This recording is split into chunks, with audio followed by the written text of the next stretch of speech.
Assalamualaikum warahmatullahi wabarakatuh. Perkenalkan, nama saya Putri Filiatus Solihah dari kelas 10 AKL 2. Di sini saya akan mempresentasikan tentang apa itu polusi air.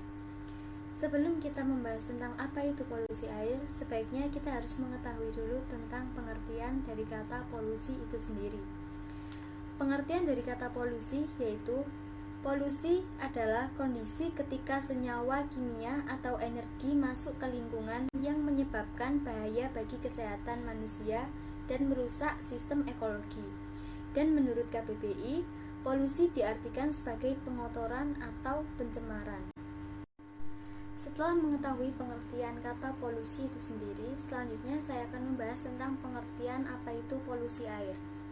Polusi air adalah peristiwa masuknya zat, energi, unsur, atau komponen lainnya ke dalam air seperti sungai, danau, laut, atau badan air lainnya, sehingga menjadikan terganggunya kualitas air dan beracun bagi makhluk hidup. Polutan dari polusi air sendiri sebagai berikut. 1. Agen penyebab penyakit. 2. Limbah yang memerlukan oksigen. 3. Bahan kimia organik. 4. Bahan kimia anorganik. 5. Nutrien tumbuhan. 6. Sedimen. 7. Bahan radioaktif. 8. Panas.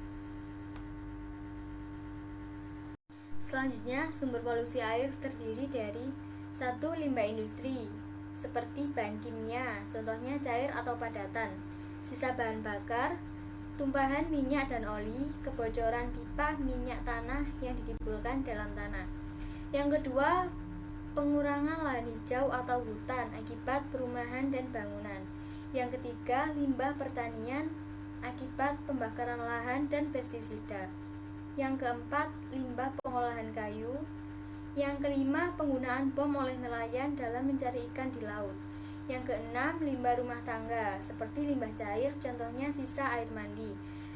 Sampah padatan seperti plastik, gelas, kaleng, atau batu baterai. Yang ketiga, sampah cair seperti deterjen. Yang keempat, sampah organik seperti sisa-sisa makanan dan sayuran. Selanjutnya, indikator polusi air dibagi menjadi 3, yaitu indikator fisik, indikator kimia, dan indikator biologi.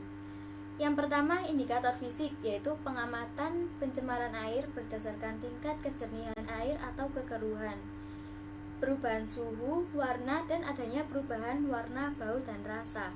Yang kedua, indikator kimia, yaitu pengamatan pencemaran air berdasarkan zat kimia yang terlarut dan perubahan pH.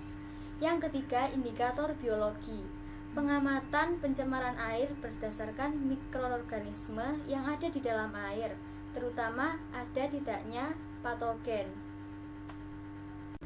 Yang terakhir yaitu dampak dari polusi air itu sendiri. Yang pertama, binatang-binatang yang ada di air dapat mati. Yang kedua, terganggunya kehidupan binatang dan tumbuhan. Yang ketiga, menurunnya jumlah oksigen. Yang keempat, meningkatkan kecepatan reaksi kimia. Yang kelima, produktivitas tumbuhan terganggu. Yang keenam, terganggunya kesuburan tanah. Sekian presentasi dari saya, semoga bermanfaat. Wassalamualaikum warahmatullahi wabarakatuh.